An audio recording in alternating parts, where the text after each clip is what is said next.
welcome to week 1 of the Lilian Star Quilt Along. I am so excited that you're here. This is the first pattern that I've written, and it's the first quilt along that I've hosted, so I'm a little bit nervous, but we're going to have a lot of fun. One thing that I used to be nervous about was selecting fabric, so that's what week 1 is all about, and today we're going to learn about some tips and tricks to help you with your fabric selection. We'll talk about scale and color matching and a few things that you can use to help you select just the perfect fabric for that special quilt. Okay, so first off, we're going to talk about color, and you can see I've got my lovely fabric pull for the Lilian Star Quilt Along right there. We'll talk about that in a second. So a good guide to help with color that I found is this book by Heather Thomas, Fiber Artist's Guide to Color and Design. It talks about how to even use the book. It talks about different color combinations, the language of color, what different colors are, such as pure hues and tones with a little bit of gray, and also looking at each color to talk about what they mean and different aspects about each color, different color schemes such as monochromatic, direct complement, so one that is directly across from each other on the color wheel, and a ton of different design elements, so just space, balance, just tons of great stuff. So if you're looking for a book to learn about color and design, this is what you definitely want to look for. Another tool that I use to help me select colors is a little color wheel.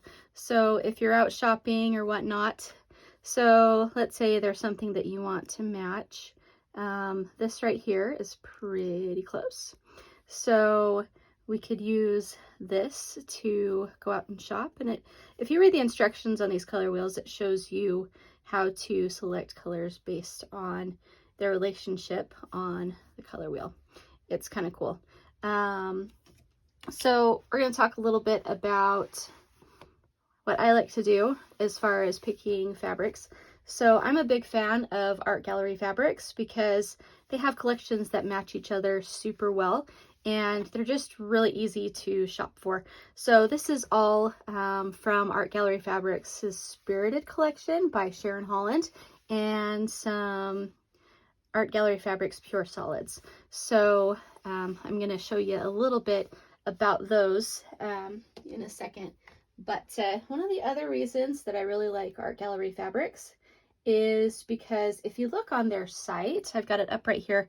So I just looked up the Spirited collection, and it tells you what actually matches your fabric that's not in the collection. So you've got the collection fabrics right there.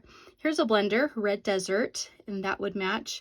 Honey is a good solid that matches that collection. Marvelous, Peach Sherbet, Sienna Brick. So many things that will just tell you right off the bat if it will match. So I really like that website as a resource, especially when you're shopping online and you're not sure what's going to match.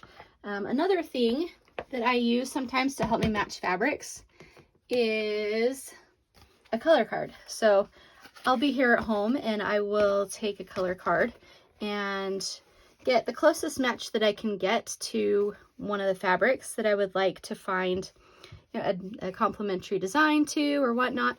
This is pretty close, so I would take this to the store and see what I can find that matches that color, whether it's a design in a print or whatnot. That's pretty cool. Another thing that I have on my wall is an Art Gallery Fabrics color card that is cut up and put on little pieces of cardboard with magnets on the back. I'll show you that. Actually, you probably saw it in the beginning of the video. So this is really helpful too. Sienna Brick was actually on the website that I showed you earlier. It's a really good match for this collection, but I kind of opted for the terracotta tile.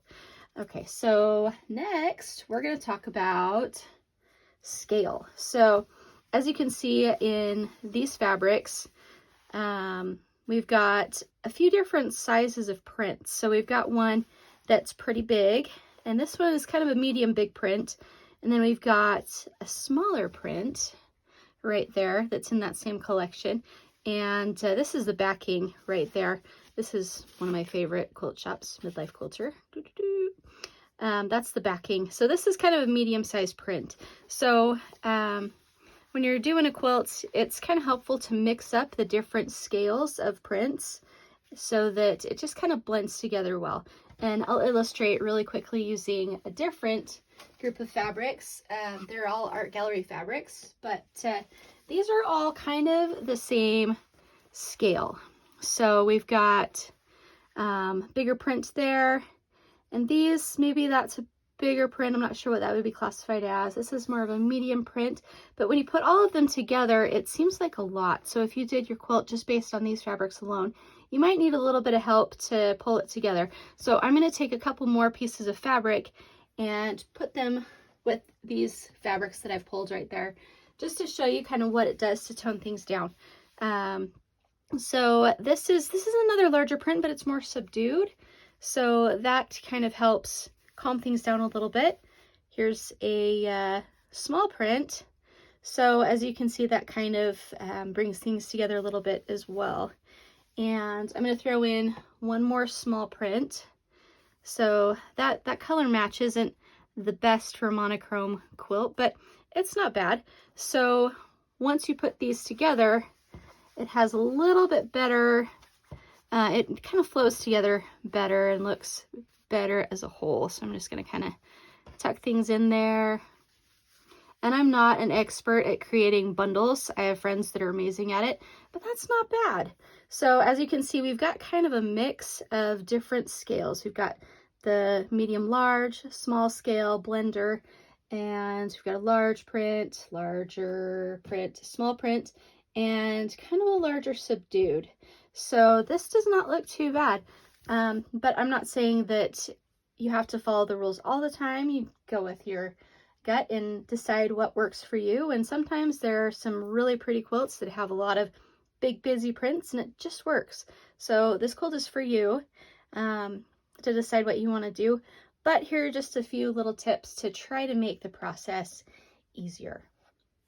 Okay, now that we have learned a few tips about selecting fabric, it's your turn to go to those small businesses and local quilt shops and online retailers to get that fabric. I'm so excited to see what you select.